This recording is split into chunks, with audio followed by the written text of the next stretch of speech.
నమస్కారం, welcome to my channel. నేను మీ తెలుగమ్మే. ఆంజనేయ స్వామిని మనం టెంపుల్లో చూస్తూనే ఉంటాం.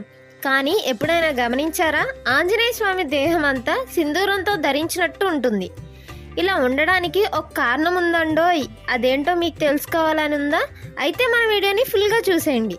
ఒకరోజు సీతమ్మ తల్లి తన నుదుటి పైన సింధూరం పెట్టుకోవడం గమనించిన ఆంజనేయ స్వామి సీతమ్మ తల్లిని ఇలా అడుగుతారంట, తల్లి సింధూరం ఎందుకు పెట్టుకున్నారని. అప్పుడు సీతమ్మ తల్లి ఇలా చెప్తారంట, నా శ్రీరాముడికి ఎలాంటి ఆపద కలగకుండా దీర్ఘకాలం జీవించేందుకు అని సీతమ్మ తల్లి చెప్తుంది. అప్పటి నుంచి ఆంజనేయ స్వామి కూడా సింధూరం పెట్టుకున్నారు. కానీ అది కూడా శ్రీరాముడిపై అపారమైన భక్తితో తన దేహం అంతా సింధూరం ధరించడం మొదలుపెట్టారు. చూశారు కదా ఆంజనేయ స్వామి దేహంపై ఉన్న సింధూరం వెనక ఎంత కథ ఉందో.